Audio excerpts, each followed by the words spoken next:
Hi സുഹൃത്തുക്കളെ, നമ്മുടെ കേരളത്തിലെ പിണറായി വിജയനെ താഴെ ഇറക്കിയിട്ട് ഒരു പുതിയ സർക്കാർ വന്ന അതേ കാലഘട്ടത്തിൽ തന്നെയാണ് വിജയുടെ ഒരു സർക്കാരും അവിടെ ഉണ്ടായിട്ടുള്ളത്, തമിഴ്നാട്ടിലും ഉണ്ടായിട്ടുള്ളത്. നിങ്ങൾ മനസ്സിലാക്കേണ്ടത്, അവിടെ താഴെ ഇറങ്ങി പോകുന്ന സമയത്ത് അതിന് മുമ്പേ ഉണ്ടായിരുന്ന സ്റ്റാലിൻ എന്തെങ്കിലും ഒരു ഭരണത്തിന്റെ ഒരു മാർക്കൊന്നും ഇട്ട് പോയിട്ടില്ല. അതുകൊണ്ട് തന്നെ വിജയ് ഭയങ്കര ഭാഗ്യവാനാണ്. കാരണം ഇങ്ങനെയായിരുന്നു ഇദ്ദേഹത്തിന്റെ ഒരു ഗ്രാഫ്. അതിന് മുകളിൽ ഇനി വിജയ് ഭരിക്കണം എന്ന് പറയുന്ന ഒരു ഭയപ്പെടുത്തുന്ന ഗ്രാഫ് ഒന്നും വിജയിക്കില്ല. പക്ഷെ നമ്മുടെ കേരളത്തിൽ എന്തുകൊണ്ടാണ് വി.ഡി. സതീശൻ എന്ന് പറയുന്ന നമ്മുടെ മുഖ്യമന്ത്രിക്കെതിരെ ഇത്രയധികം വാർത്തകൾ വരുന്നത്? അദ്ദേഹം ഇങ്ങനെ വസ്തുതാവിരുദ്ധമായിട്ടുള്ള കാര്യങ്ങൾ പറയാൻ അദ്ദേഹം ഒരു ഗതികേടിൽ പെടുന്നത് എന്തെന്നൊക്കെ ചോദിച്ചു കഴിഞ്ഞാൽ ഇത്രയേ ഉള്ളൂ. ഇവിടെ നമ്മുടെ പിണറായി വിജയൻ ഒരു ഗ്രാഫ് ഉണ്ടാക്കി വെച്ചിട്ടുണ്ട്.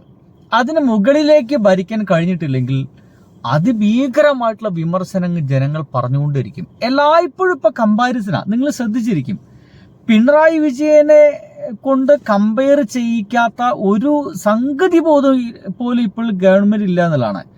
ഏത് വിഭാഗം എടുത്താലും, അത് KSRTC ആവട്ടെ, വൈദ്യുതി വകുപ്പ് ആകട്ടെ, ആരോഗ്യമാകട്ടെ, ഇവിടുത്തെ വിജിലൻസിന് എന്തുമായിക്കൊള്ളട്ടെ, നമ്മുടെ വിജിലൻസും പോലീസൊക്കെ അതിഗംഭീരമായിട്ട് മുന്നോട്ട് പോകുന്നുണ്ട് എന്ന് എനിക്ക് തോന്നിപ്പോകുന്നു. അത് പിണറായി വിജയൻ പോലും സമ്മതിക്കുന്നുണ്ട് കേട്ടോ.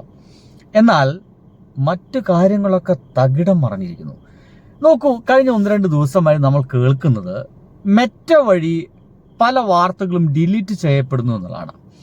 ഞാൻ എന്തായാലും ഇത്തരം വാർത്തകൾ വരുമ്പോൾ ഞാൻ ആദ്യം നമ്മുടെ സ്മൃതി പരുത്തിക്കാടിലേക്കാണ് ഞാൻ എത്തുക. അവരെന്ത് പറയുന്നു എന്ന് ഞാൻ നോക്കാറുണ്ട്. കേൾക്ക്.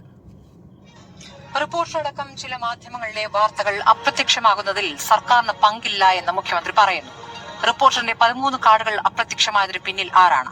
മെറ്റ ആരുടെ നിർദ്ദേശത്താലാണ് സർക്കാരിനെ വിമർശിക്കുന്ന വാർത്തകൾ നീക്കം ചെയ്തിരിക്കുന്നത്? മുഖ്യമന്ത്രിയുടെ ഓഫീസ് CMO പേജിൽ നൽകിയ അപേക്ഷയിൽ പോലും മെറ്റ പ്രതികരിച്ചിട്ടില്ല.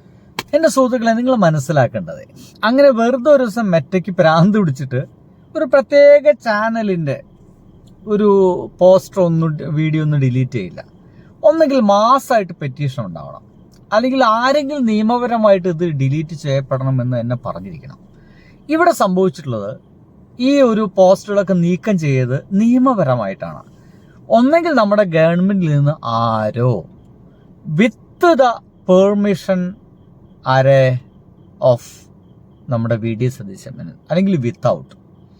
എന്ത് കാര്യത്തിലായാലും ഇതിൽ വി.ഡി. സതീശൻ എന്ന് പറയുന്ന നമ്മുടെ മുഖ്യമന്ത്രിക്ക് ഒരു വലിയ പങ്കുണ്ട്.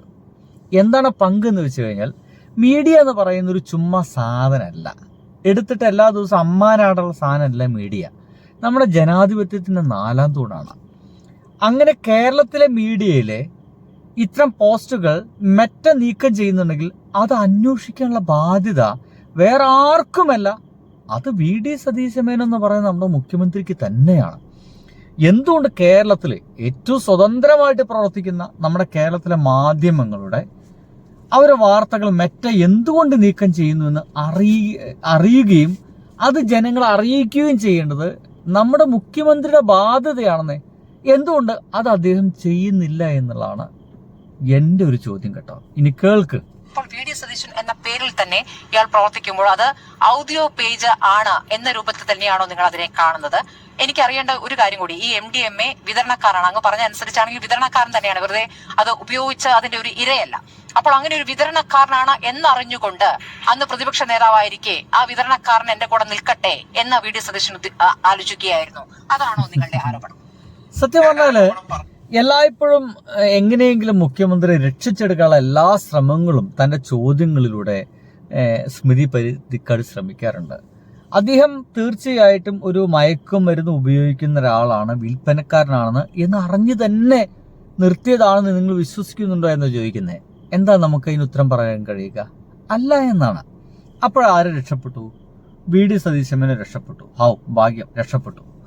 അദ്ദേഹം അറിയാതെയാണ് അതൊക്കെ നടന്നിട്ടുള്ളത്. എന്നാലും ഇങ്ങനത്തെ ഒരു ചെയ്തി അദ്ദേഹത്തിന് ഉണ്ട് എന്ന് ഒരു തരത്തിലും ഇദ്ദേഹം അറിഞ്ഞില്ല എന്നൊക്കെ പറയുമ്പോൾ ഭയങ്കര അത്ഭുതം തോന്നുന്നു. കാരണം വി.ഡി. സതീശൻ മേനോന്റെ ഫേസ്ബുക്ക് ആവട്ടെ, ഇൻസ്റ്റഗ്രാം ആവട്ടെ, ഒരു 1 മില്യണൊക്കെ അദ്ദേഹത്തിന് ഫോളോവേഴ്സ് ഉണ്ട്. അതെല്ലാം നിയന്ത്രിക്കുന്നത് 5 പേരാണ്. 5 പേരാണ്. അദ്ദേഹം പറയുന്നത് ഞാൻ തന്നെയാണെന്നാണ് പറയുന്നത്. നടക്കില്ല സുഹൃത്തുക്കളെ.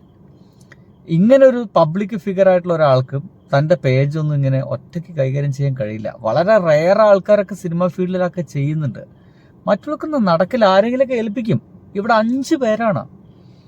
ഇദ്ദേഹം തന്നെയാണെങ്കിൽ ഇദ്ദേഹം തന്നെ വീഡിയോ എടുക്കണം, ഇദ്ദേഹം തന്നെ എഡിറ്റ് ചെയ്യണം, ഇദ്ദേഹം തന്നെ അത് അപ്ലോഡ് ചെയ്യണം, ഇദ്ദേഹം തന്നെ കമന്റുകൾക്ക് മറുപടി കൊടുക്കണം. അയ്യോ, എന്തൊരു പണിയാണെന്നറിയോ?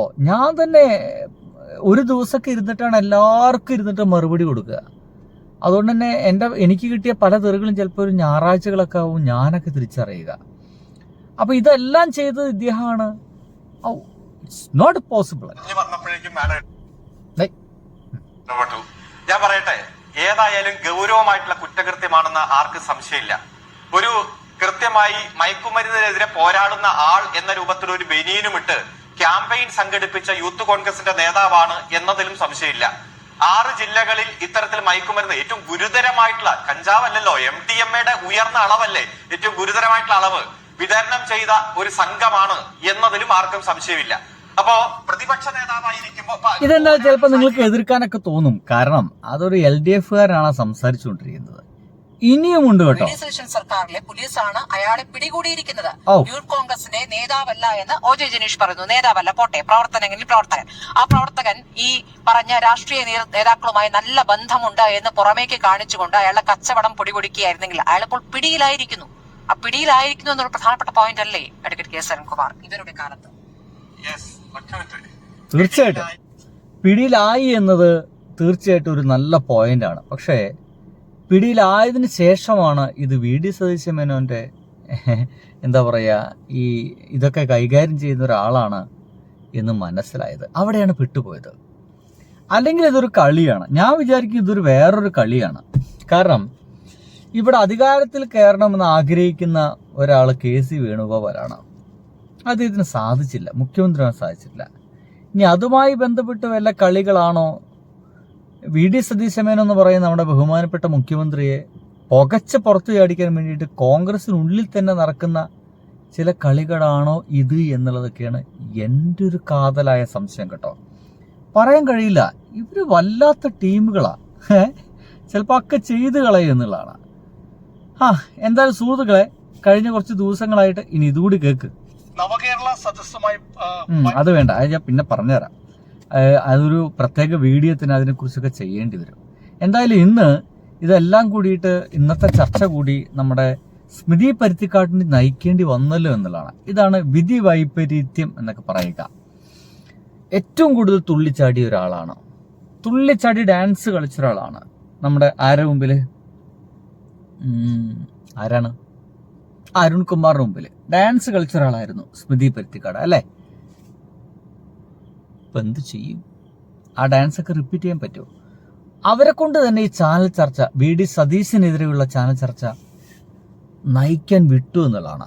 അതൊരു പക്ഷേ ആൻഡ് അഗസ്റ്റും കൊടുത്തൊരു പണിയായിരിക്കാം. സുഹൃത്തുക്കളെ, ബൈ.